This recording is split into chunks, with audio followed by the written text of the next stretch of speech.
you can always grab a football and play a game of flag football. I'm outside, but I can hear the pregame music, the crowd cheering, screaming purple and gold because the Pirates are taking the field. I'm live out here inside the Woodman Community Center. Behind me, I counted more than a dozen. The 55 will become the 56 next season. The key statistic in this matchup is that whoever has scored first has won the last 16 of 18 meetings between these two in-state rivals. And lining the streets just to get their hands on some of this great food. With the growing popularity of cold weather sports like snowboarding. It was a tough experience. You know, he was faced with gangs and drugs. Reggie Bullock has come a long way from his days in the Kinston Housing Authority. When he was younger, his father passed away, and he moved in with his grandmother, who played both mom and dad. She was my biggest fan. She was in my corner about anything that I wanted, and she was definitely there in my life for me. So, I mean, I wish she could be here on a special night with me, but I mean, I know she's down looking at me. Bullock says his grandmother, a minister, kept him under a watchful eye. Choir, usher board, and everything. So, I definitely learned all the right things when I was younger. Bullock says though there was crime going on all around him here in his Kinston neighborhood, he credits his grandmother and the sport of basketball for keeping his head on the game. Made me, you know, do well in school so I could perform on the basketball court, because she was real big on, you know, if you're not doing it in school, she's going to take you off that basketball court. By the time he was in middle school and playing at the Holloway Community Center, he was catching the attention of coaches. But life at home wasn't so easy. When his grandmother got sick, Bullock went to live with Kinston High School basketball coach Wells Gullidge. We got to know him a little bit better than just as a basketball player. And when he got up in the morning, we knew if he didn't make his bed. Bullock didn't let his personal life affect his game. At Kinston High School, he helped the team win 2 state championships and became the school's first McDonald's All-American. Bullock then went on to play at the University of North Carolina, Chapel Hill. This past April, he decided to leave school early and enter the draft, a decision that surprised some. I just trusted my game, and I just felt like I could enter this draft and, you know, try to make a name for myself that people didn't really get a chance to see. So that's what I did. I mean, I took my chance, and hopefully it'll work out for me. Either you can write the book or you can read the book. Marcus Magruder is now writing the next chapter to his story. Pit Row, the former Wake Forest cornerback, is now training to become a professional tire changer for NASCAR.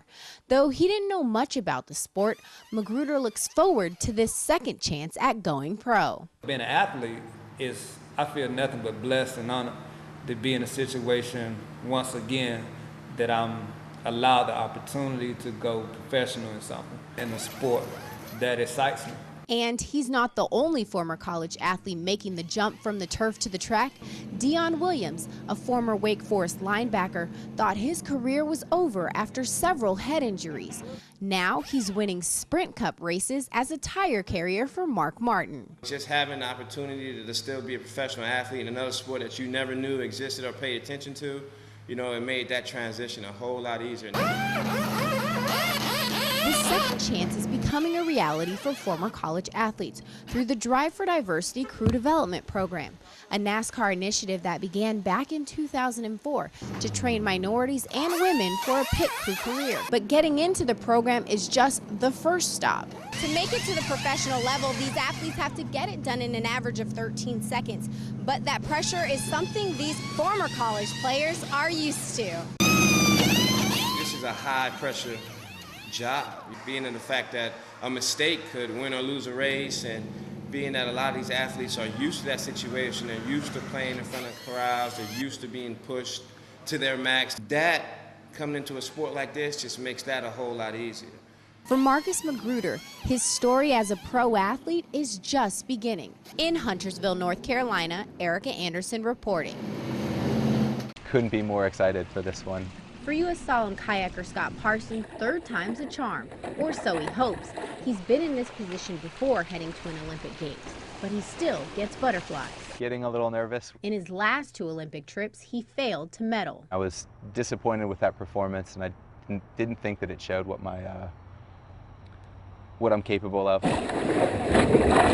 His thoughts on medaling this time? Really, it's just a dream come true. It's what I've thought about constantly for more than a decade. A dream that almost didn't happen. After the 2008 Olympics, Scott took a break from competitive kayaking, and it was during that time off that he rediscovered his love for the sport. Found the passion that I think it requires to be good and dedicated, and made an Olympic medal my goal. Helping him along the way, his wife, training partner, and former U.S. junior team member, Lauren Bixby, who never wavered in supporting his dream. I've never seen somebody love something so much and work so hard for it. And so when you see someone who has such passion, like how can you say no to that? Like I'm in awe of him. And Parsons would like nothing better than to stand on the Olympic podium. I just feel really, really fortunate and happy that I get another chance. Erica Anderson, 9 Sports Now. Just a few months ago, Hannah Roberts wasn't allowed on a bike. I was asking my dad, could we go ride, please? And he was like, no.